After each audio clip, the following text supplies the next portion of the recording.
पढ़िए। नमस्ते बच्चों। नमस्ते।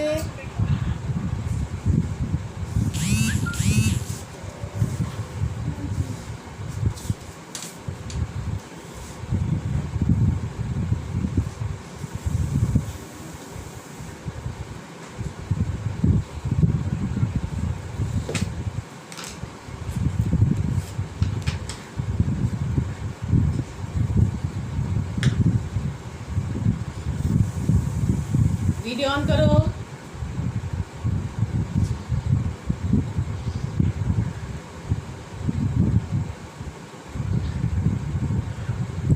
आज हम लोग क्या पढ़ने वाले हैं?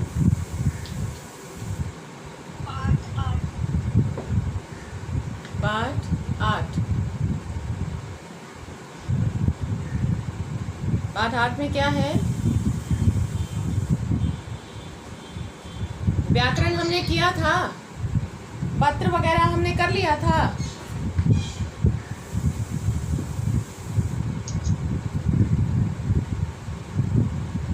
हाँ, औपचारिक अनौपचारिक पत्र लिखने तो आपको आता है।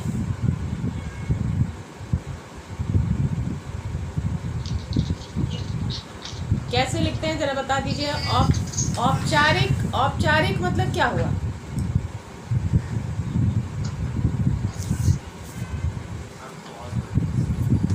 औपचारिक मतलब क्या हुआ? हाँ,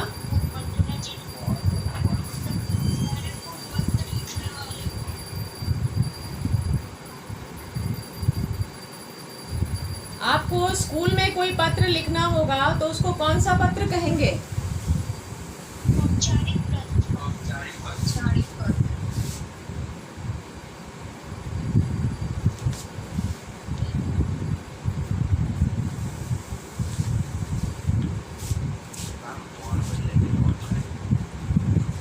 हिंदी में हिंदी नहीं समझोगे, अंग्रेजी समझोगे, है ना? Formal letter.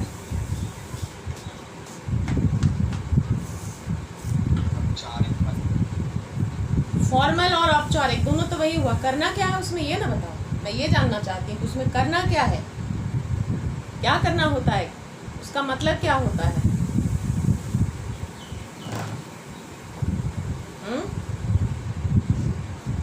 मतलब क्या है उसका? नमस्ते मैम। नमस्ते। तो जल्दी आ गए हो बेटा।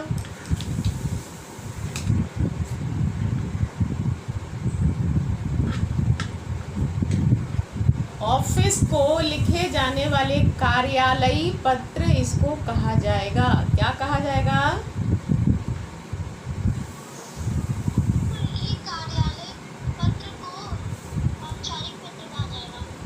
कार्यालय में जो पत्र लिखे जाते हैं, जिस भी कारण से आप स्कूल में हैं प्रिंसिपल को लिखेंगे, कहीं बाहर किसी ऑफिस में आपको कोई ज़रूरत पड़ती है वहाँ लिखेंगे, तो ये सब फॉर्मल लेटर होगा। ठीक है, ये सब औपचारिक पत्र होगा।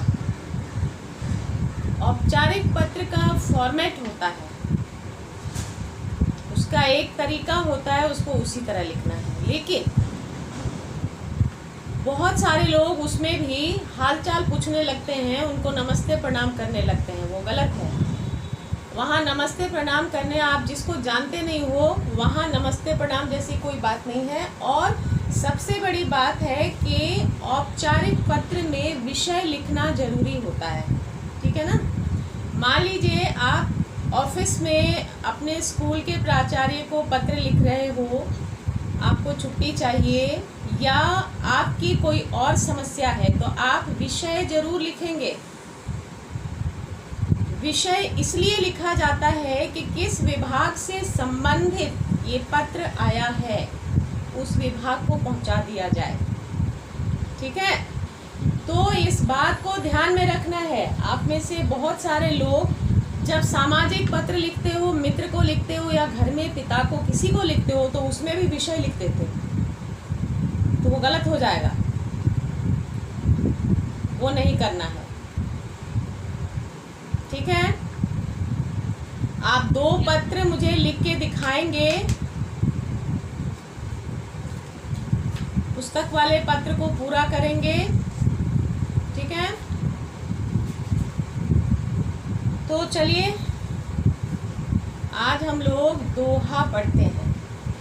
ठीक है,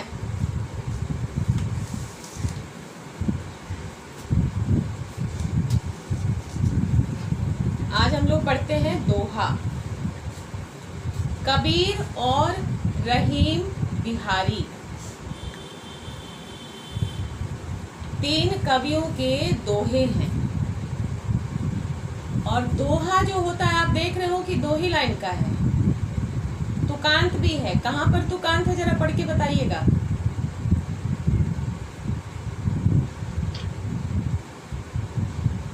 अंतिम शब्द जब दोनों पंक्ति के एक समान होते हैं तब उसको कहते हैं तुकांत। ठीक है,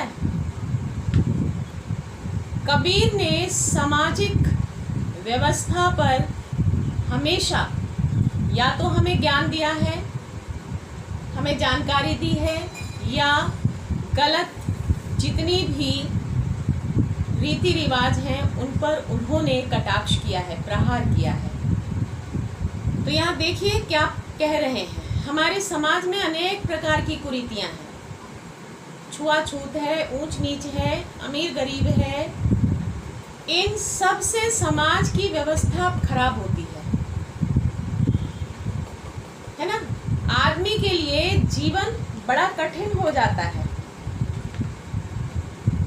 जब आदमी जन्म लेता है तब से मृत्यु तक उसको अनेक प्रकार के कार्य करने पड़ते हैं, और उन कार्यों को में कम परेशानी नहीं होती है, बहुत परेशानी होती है। लेकिन उस पर कुछ सामाजिक कुरीतियां भी जब अगर काम करने लग जाए तो और ज़्यादा कठिनाई का सामना करना पड़ता है।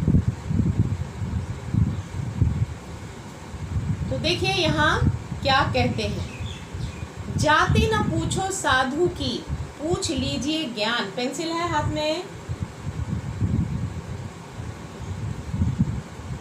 पेंसिल रखे हो, लिखना भी है, बिना लिखे हुए काम नहीं चलेगा, लिखना भी है। जाति न पूछो साधु की, पूछ लीजिए ज्ञान। सज्जन व्यक्ति जो होंगे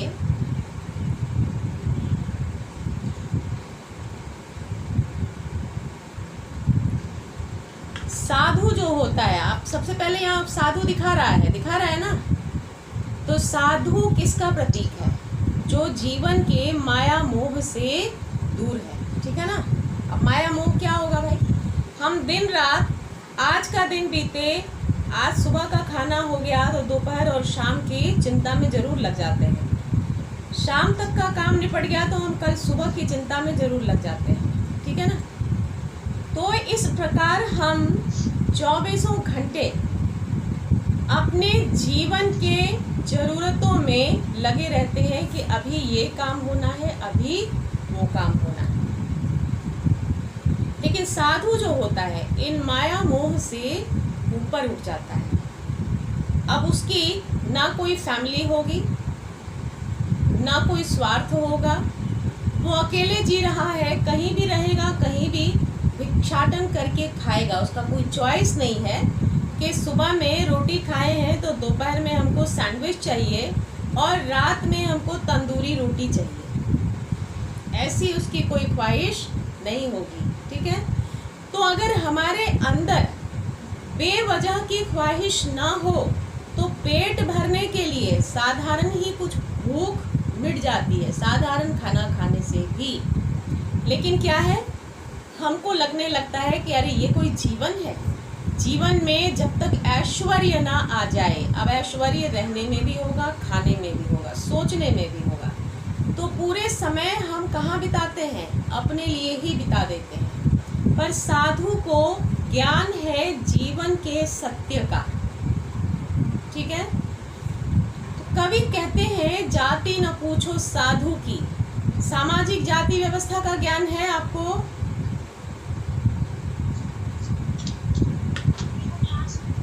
हाँ, सामाजिक जाति व्यवस्था का कुछ ज्ञान है आपको?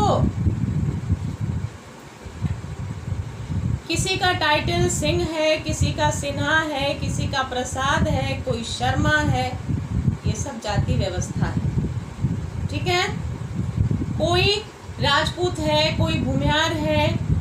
इस तरह से लोग जाति के बंधन में बंधे होते हैं और ये जातिगत बीमारी जो होती है वो लोगों के पैरों में बेड़ियां भी डाल देती है। क्या है कि हम अपनी जाति के लोगों को पसंद करते हैं, उनकी सब बात सुनेंगे, लेकिन दूसरी जाति से मेरा विरोध होगा।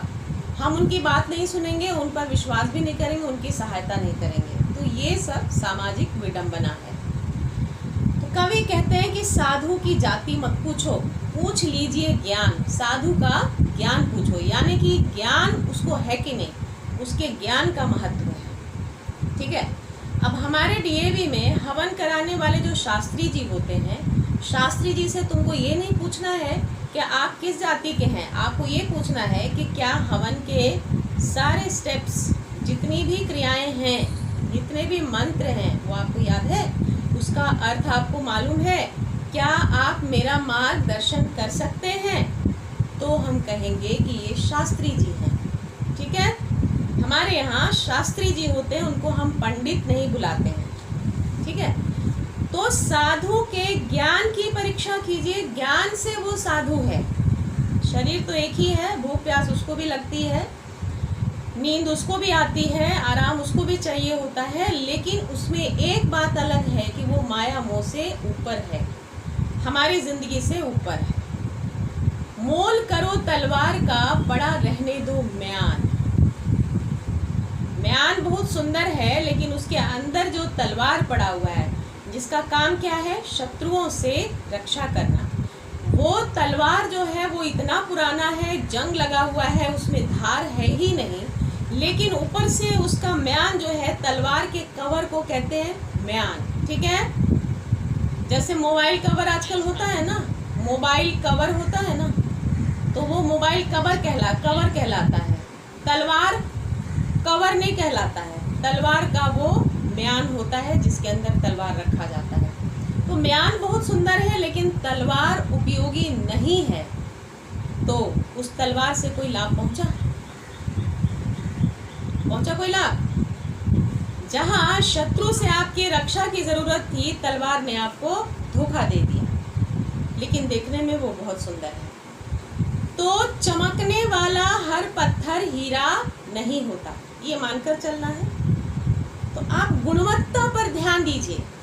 इन दो पंक्तियों के माध्यम से कवि ये कहना चाहते हैं कि आप वस्तु हो या व्यक्ति हो, उसकी गुणवत्ता पर ध्यान दीजिए। लिखो वहां पर,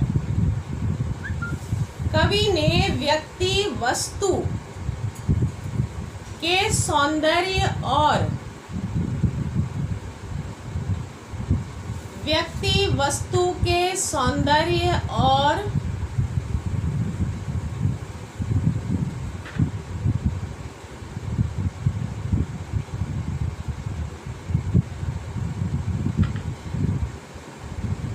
कीमत से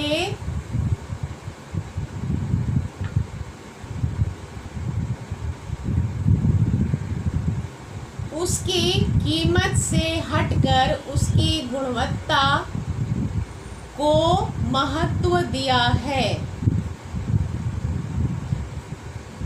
उसकी क्या हुआ? क्वालिटी क्वांटिटी क्या हुआ? बोलो।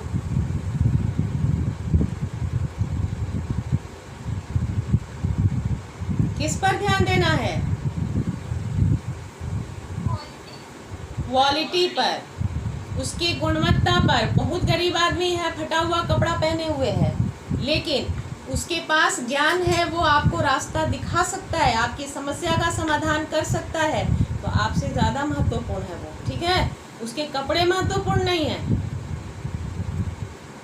आप जब दुकान में जाते हो तो मॉल में, तो देखते हो कि वहाँ पर एक स्टैचू लगा होता है, उसको बहुत सुंदर कपड़ा पहना दिया जाता है।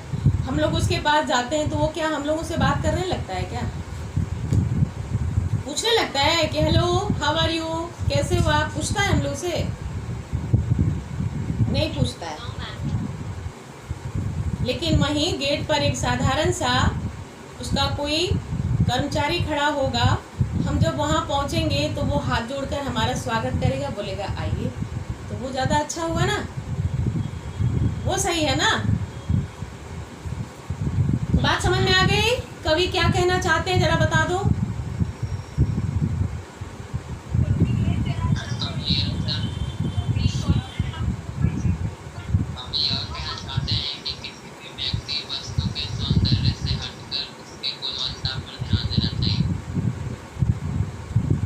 दोहे के अर्थ को बताने से पहले आप जरूर लिखेंगे प्रस्तुत दोहे के माध्यम से, लिख लीजिएगा। प्रस्तुत दोहे के माध्यम से कवि ने, ये हर दोहा के पहले आना चाहिए, ठीक है।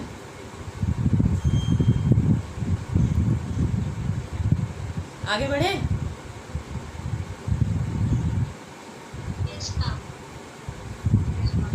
लिखने वाला काम करते जाना, ठीक है ना। दोहा कविता में अपने सचेत रहो, क्योंकि ये कोई कहानी नहीं कि तुम सीधे सीधे पढ़ लोगे तो समझ में आ जाना है, ऐसा नहीं है। तिनका कबहू न नींदिए जो पायंतर होय। तिनका समझते हो?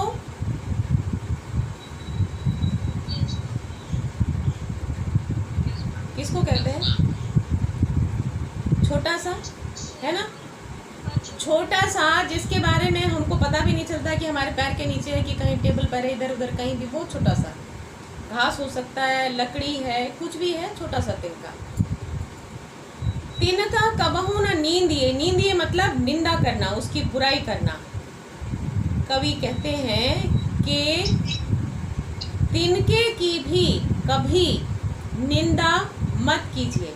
तिनका की निंदा हम क्या करेंगे, सोच के बताओ तो जरा। तिनका की निंदा हम क्या करेंगे? कभी बोले हो ऐसा कुछ, कभी सोचे हो ऐसा कुछ?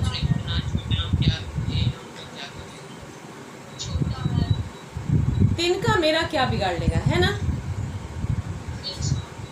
ये उसकी निंदा है कि तिनका मेरा क्या बिगाड़ लेगा भला, ये तो पैरों के नीचे रहता है, ठीक है। लेकिन कवि कह रहे हैं कि तिनके की निंदा मत करो। अब तिनका के माध्यम से क्या बताना चाह रहे हैं? हमारे समाज में अब तिनका ही पर तो हमारा जीवन आधारित नहीं है ना।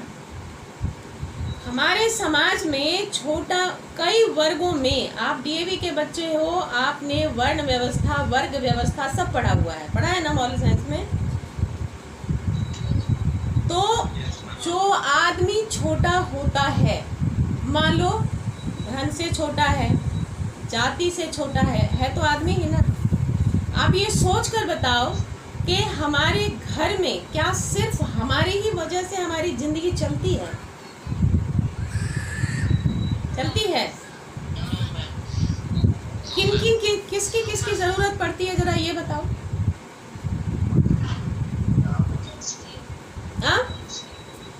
किस किस की जरूरत हम लोगों को पड़ती है अपने जीवन यापन में, जरा ये बताओ। सोच के बताओ, जल्दी जल्दी।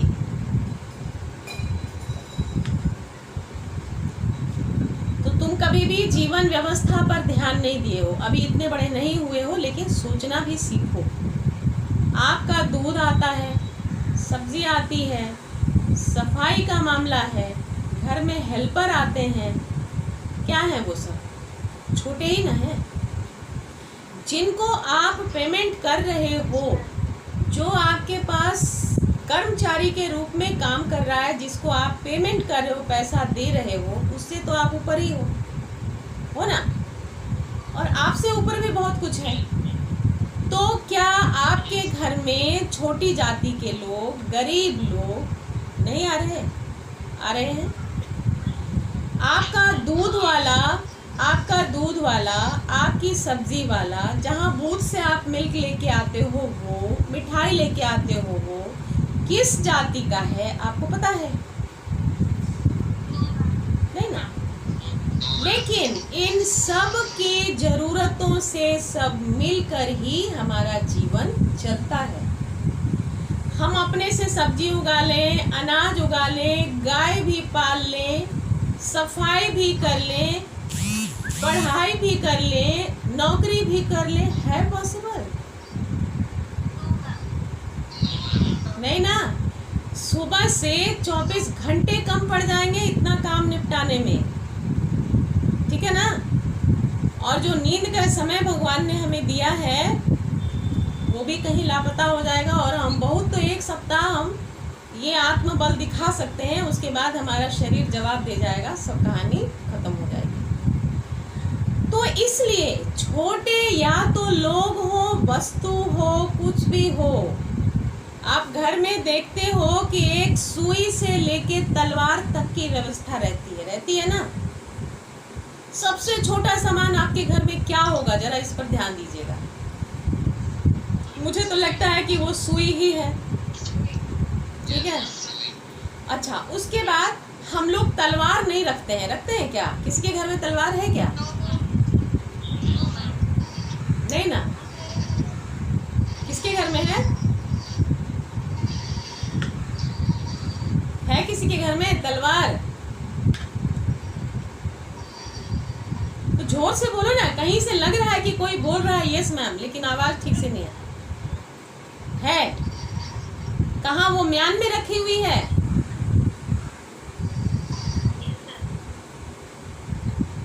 चलो ठीक है, तो तुम्हारे घर में सुई भी है और तलवार भी है ना। उसके अलावे भी हमारे घर में बहुत सारी ऐसी चीजें हैं। मुझे लगता है कि सुई ही सबसे छोटा है, उसके बाद बहुत सारी चीजें ऊपर हैं। और सबसे बड़ा क्या होता है, जो सामान हम देखते रखते हैं उसमें अलमीरा ही सबसे बड़ा होता है, मुझे ऐसा लगता है, क्या है ना। क्योंकि वॉशिंग मशीन, फ्रिज वगैरह उससे तो थोड़ा नीचे ही है।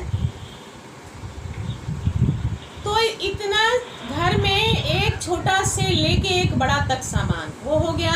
आपके हाथ में ये छोटी उंगली, ये बड़ी उंगली, हाथ में भी इतने प्रकार की उंगली है, सब मिलकर काम करते हैं ना।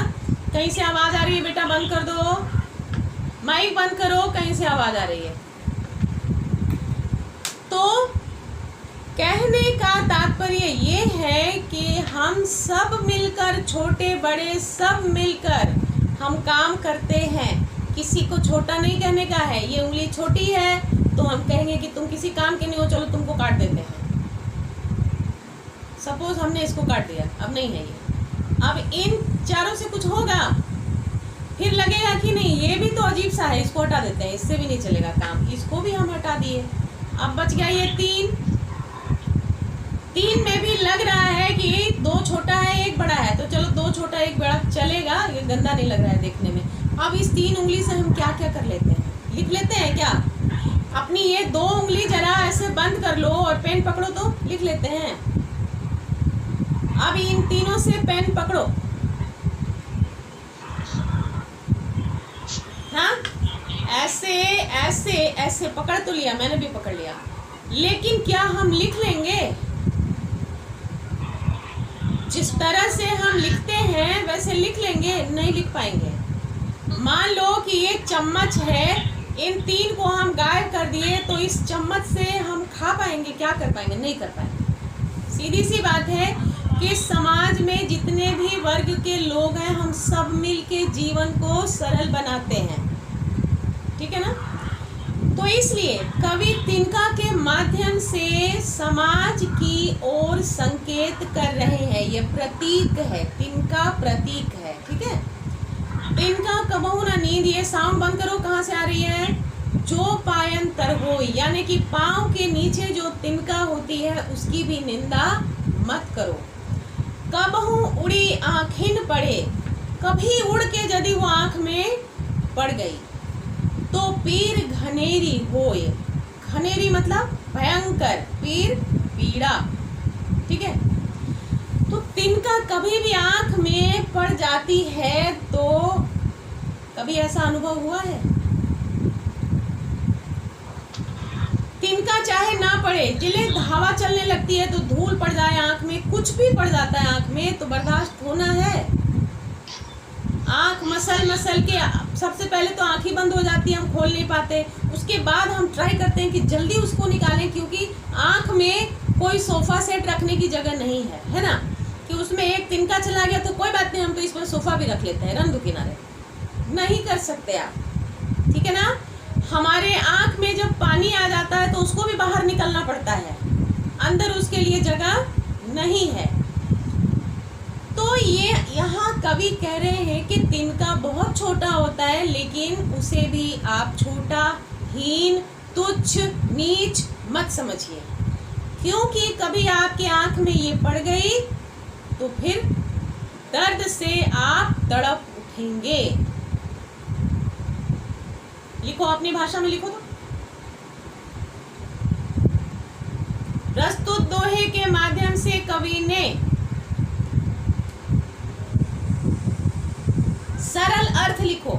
कवि ने जो सामाजिक बात मैंने बताई वो उसका भावार्थ है। सरल अर्थ लिखो कि कवि ने कहा है कि तिनके की निंदा भी मत कीजिए जो पांव के नीचे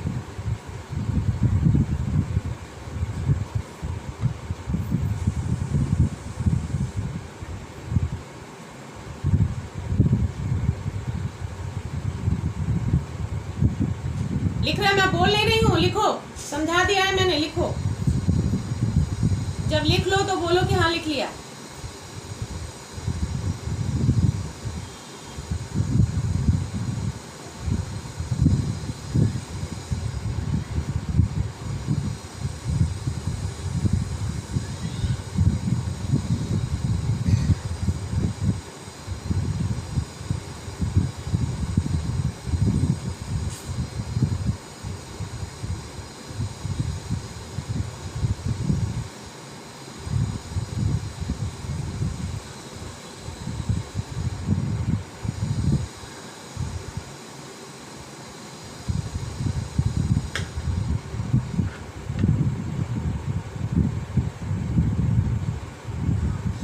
क्लास छोड़कर भागना शुरू हो गया।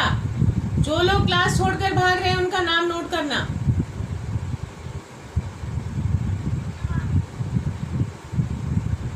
आज मैं पेरेंट को फोन करने वाली हूँ, जो भी क्लास छोड़कर भाग रहे हैं और जो नहीं आए हैं।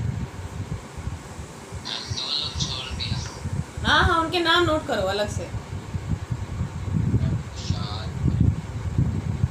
विशाल, कुशाग्र,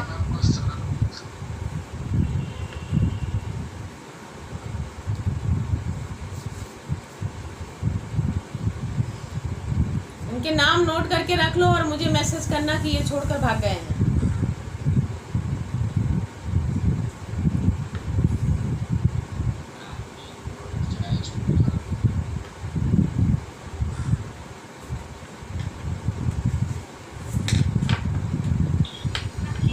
लिख लिए? चलो आगे बढ़ते हैं। सबने लिख लिया? चलो लिखते जाना वहीं पर, ताकि समझते समय कोई दिक्कत नहीं आएगी, और अपनी भाषा में लिखोगे तो याद भी हो जाएगी, ठीक है ना। फिर आपको कोई कठिनाई होगी ही नहीं। चलिए आगे बढ़ते हैं। कुटिल वचन सब ते बुरा। मैं पहले सरलार्थ बता रही हूँ, उसके बाद भावार्थ बताऊंगी, ठीक है ना। कुटिल वचन सब ते बुरा, जारी करे सब छार। कुटिल क्या है? कठोर वचन। कोई आदमी सामने से आपको डांटने वाला या बहुत कठोर वचन बोलने वाला, आपकी निंदा करने वाला कोई आदमी मिल जाता है तो वो उसकी बात सुनकर मन में एक जलन उत्पन्न हो जाती है। मन में जितनी भी मधुर भावनाएं होती हैं वो नष्ट हो जाती हैं, राख हो जाती हैं, ठीक है। मतलब सामने से कोई बुरा बोलने वाला आदमी आपको मिल जाए तो आपका मन भी बहुत रुष्ट हो जाता है, बहुत क्रोधित हो जाता है, तकलीफ में आ जाता है। तो मन में अच्छी भावनाएं या मृदुल भावनाएं, सकारात्मक भावनाएं छोटे पौधे के समान होती है, छोटे छोटे, लेकिन बहुत कठोर वचन की तीखी धूप से वो जो छोटे छोटे पौधे होते हैं वो जल जाते हैं, ठीक ठीक है। सुबह सुबह आप कहते हो ना कि मेरा मूड खराब हो गया, ये मूड खराब होना क्या है, कुछ तो हुआ होगा जो आपको पसंद नहीं आया, या तो किसी ने सुबह सुबह आपको डांट दिया, कोई बुरी बात कह दिया। अब पूरे दिन के लिए आपके मन की जो भावनाएं, सकारात्मक बातें थी, वो जलकर राख हो गई, ठीक है। पूरे दिन के लिए आपका मूड खराब हो जाता है। साधु वचन जल रूप है, सज्जन व्यक्ति की वाणी जल के समान है। जब जल जाता है, कट जाता है, तो हमको ठंडे पानी की ज़रूरत पड़ती है ना। हाथ जब जल जाए, किसी गर्म चीज़ में हाथ सट जाती है, तो हमको ठंडे पानी की ज़रूरत पड़ती है, और ठंडा पानी डालने से हमको आराम महसूस होने लगता है ना। जो जलन, जो पीड़ा होती रहती है, उसमें आराम आने लगता है। बरसे अमृत धार, साधु वचन जल रूप है। बरसे अमृत धार, साधु का वचन जो है वो अमृत के समान है। इससे मन को शांति मिलती है। मान लो कि तुम दो लड़के लड़ाई कर रहे हो, मैं साधु तो नहीं हूँ लेकिन तुमसे ऊपर हूँ, ठीक है। दो बच्चे एक ही क्लास के लड़ रहे हो, यहाँ साधारण सी बात देखिए आप उसको और समझिए। एक दूसरे को उल्टा सीधा बोल रहे हो, दुखी हो रहे हो, तुमने मुझे ऐसा बोला, फिर हम तुमको दुखी करेंगे, फिर तुम हमको दुखी करो, फिर हम तुमको दुखी करेंगे, ये चल रहा है, ठीक है ना। क्या होता, लड़ाई क्यों हो जाती है, किसी की बात हमको अच्छी नहीं लगती। यहाँ पर मैं एक बात आपको, क्या बोल रहे हो, कोई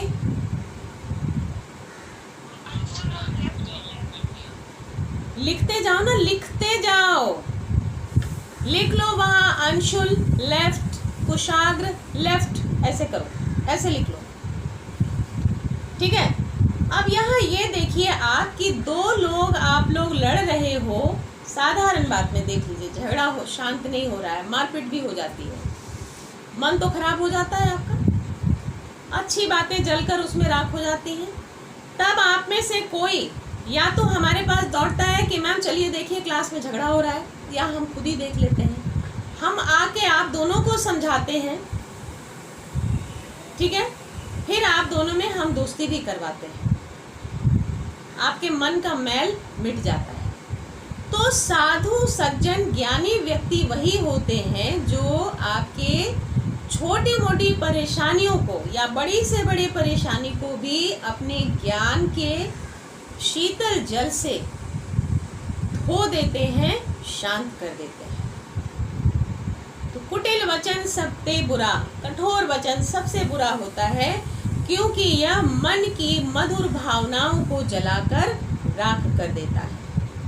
साधु वचन, साधु के वाणी जल के समान शीतल होती है, मन को शांति देती है, ऐसा लगता है जैसे इसमें अमृत का धार है, अमृत का अंश है। लिखो जल्दी जल्दी।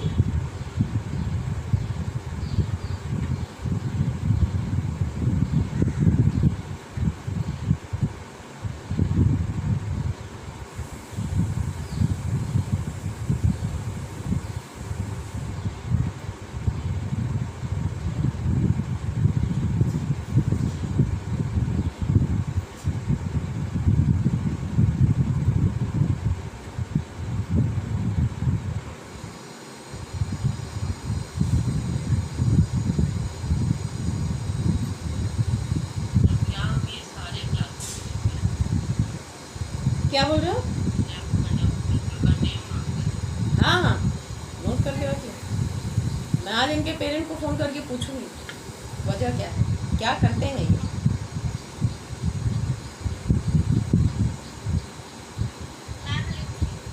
हाँ, पूरा लिख लिए।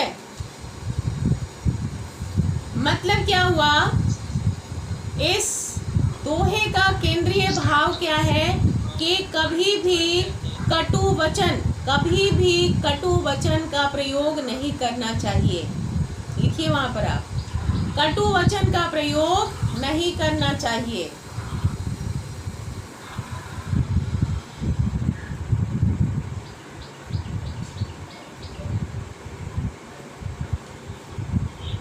हो गया? आगे बढ़े। Yes ma'am. कबीर के, अच्छा कबीर थोड़ा सर्च करके पढ़ना है, ठीक है। कबीर के बारे में थोड़ी जानकारी लेनी है। अब हम पढ़ेंगे रहीम, जिन्होंने समाज के लिए, मानवता के लिए लिखा है, काम किया है। उनका अपना स्वभाव कैसा है ये जरूर जानना है, ठीक है। सामाजिक गंदगी को दूर करने की कोशिश की है इन्होंने। समाज में यदि सभी व्यक्ति सज्जन हो जाएं कुछ मामले में, तो सामाजिक कठिनाई खत्म हो जानी है। कदली सीप भुजंग मुख स्वाति 1 गुण 3। कदली है केला, सीप समुद्र में होता है। सीप, मोती कैसे बनता है, कहाँ रहता है जानते हो ना। सीप से मोती निकाले जाते हैं, देखा भी होगा आपने, है ना। कदली, केला, सीप, सीप समुद्र में पाया जाता है। भुजंग विषधर सांप, ठीक है।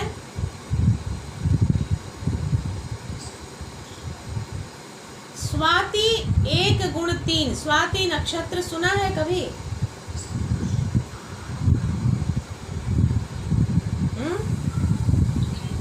नक्षत्रों में एक स्वाति नक्षत्र मौसम से जुड़ी हुई बात है, ठीक है, बारिश के दिनों में। जैसे आप में से बहुतों के घर में खीर, पूड़ी और आम का आयोजन हुआ होगा। हुआ क्या? हुआ ना। तो वो क्यों होता है? खाए हो खूब स्वाद लेके, है ना, तब जल्दी जल्दी मुंह से निकल रहा है। यस मैम, जानकारी लिए हो कि क्यों खाते हैं?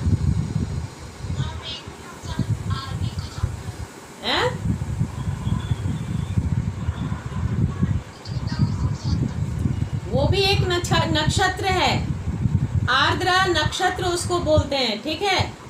बहुतों के घर में पूजा भी होती है, प्रसाद चढ़ाया जाता है, खीर, पूड़ी, आम खाने का ये चलन है, क्योंकि ये आम का मौसम फिर खत्म हो जाता है। अब जैसे जैसे बारिश आने लगेगी वैसे वैसे आम का स्वाद भी खत्म होगा और आम का फल भी खत्म होने लगेगा। तो ये एक उत्सव का मौसम है, उत्सव मनाया जाता है, ठीक है। और इसके बाद खेतों में काम शुरू हो जाते हैं, धान की रोपनी का काम शुरू हो जाता है।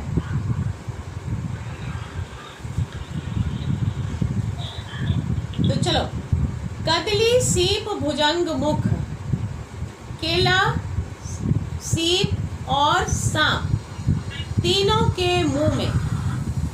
भुजंग मतलब सांप के मुख में। स्वाति 1 गुण 3। स्वाति नक्षत्र का जल जो है वो इन तीनों के पास जाकर इन तीनों की संगति में अपना रूप बदल लेता है। क्या होता है देखो, केले के पत्ते पर आपने कभी देखा है पानी को ठहरा हुआ? एक तो पत्ता बहुत चिकना होता है, उस पर से झुका झुका सा, है ना, तो उस पर कोई पानी कभी नहीं ठहरता। किसी के घर में होगा केला तो आप उस पर पानी डालकर देखिएगा केले के पत्ते पर कि पानी टिकता है कि नहीं टिकता है। तो कहा गया है कि ये स्वाति नक्षत्र का जल जो है वो केले के पत्ते पर पड़कर कपूर का रूप धारण कर लेता है। अब कपूर क्यों कहा गया? क्योंकि कपूर को आप खुले में छोड़ दीजिए या जला दीजिए तो बहुत जल्दी खत्म हो जाता है ना। तो ये तुरंत केले के पत्ते पर स्वाति नक्षत्र जो बहुत महत्वपूर्ण है उसका भी बूंद पड़े तो वो जमीन में समा जाता है। केले का पत्ता अपने पास उसको रखता नहीं। सीप के मुख में यदि स्वाति नक्षत्र का जल चला जाए तो वो मोती का रूप धारण कर लेता है। क्या बनता है? मोती। भुजंग सांप के मुख में यदि वो जल चला जाए तो विष का रूप धारण कर लेता है। ठीक है। यहाँ पर कवि क्या बताना चाह रहे हैं कि मनुष्य के जीवन में संगति का बहुत महत्व होता है। हमें अपने साथ संगत का पूरा ध्यान रखना चाहिए। हम कैसे व्यक्ति के साथ उठते बैठते हैं, समय बिताते हैं।